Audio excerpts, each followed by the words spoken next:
अस्सलाम वालेकुम। हैप्पी किसान पाकिस्तान तो खुश आमदीद दोस्तों। आलू के हवाले नाल वीडियो लैके तुहाडी खिदमत च हाज़र हाँ जी। अपने दोस्तां नूं काफ़ी दिनों तो आलू की जिहड़ी अपडेट है वो नहीं दित्ती। आलू के रेटां दे विच जिहड़ा शदीद मंदा है वो आ चुकिया सी। बहरहाल बार्डर खुल्लण दे नाल थोड़ी जी जिहड़ी बेहतरी है वो आलू च आ चुकी है और कुछ सौदे आलू दे हो रहे हैं। और अज 21 मार्च 2025 है जी। और सामने तुसीं देख सकते हो जी लेबर लगी हुई है और आलू की हजे पटाई जारी है, यानी कि गर्मी है और नालों नाल आलू भर के पैक हो रहा और ये आलू जरा स्टोर जाएगा। और अगर स्टोर के हवाले नाल गल करिए तो स्टोर जोड़े आ तकरीबन बहुत सारे स्टोर जोड़े फुल हो चुके हैं, भर चुके हैं और बहुत ज़्यादा रश जोड़ा स्टोरां ते देखने मिलता पाया। पहले लोग ये क्यास राई करते पे सी कि यार कि स्टोर नहीं भरने।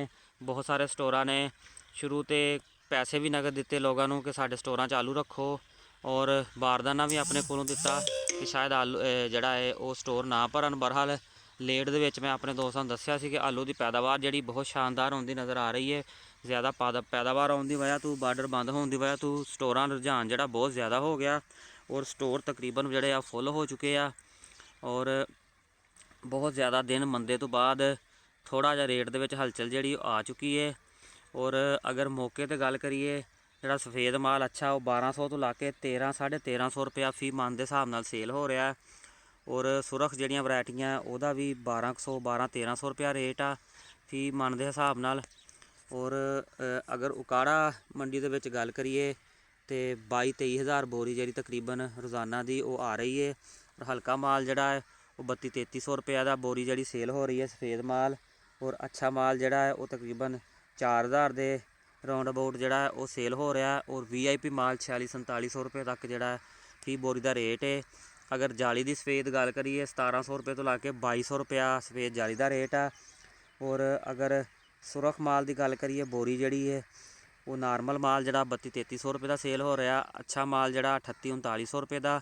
और VIP माल जड़ा वो 44-4500 रुपये का जड़ा वो सेल हो रहा है। और अगर सुरख तोड़े की गल करिए जाली की वो तकरीबन 55-60 किलो जड़ा वज़न है वो 1700 रुपये तो लग के 2000 रुपये तक सेल हो रहा जी। इसमी जड़ा 2200 रुपये तक विक जाता जी। स्टैक्स जड़ा है वो 26-2700 रुपये का तोड़ा जड़ा वो सेल हो रहा।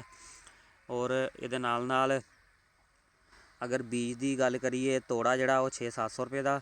और बोरी जड़ी है वो तकरीबन 1100-1200 रुपये की जड़ी है वो सेल हो रही है। और बार्डर खुल्लण तो बाद देखने जी आने वाले दिनों आलू के जोड़े की हालात नज़र आते हैं।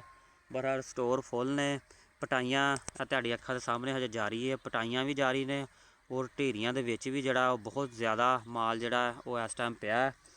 और देखने जी कि रमज़ान तो बाद जड़ा आलू है गर्मी की शिद्दत भी दिन ब दिन इजाफा हो रहा है कि आलू का जी गेम है वो किस तरफ जाती है। फिलहाल कोई भी कैस राई आलू तो जी वो नहीं इस टाइम हो सकती।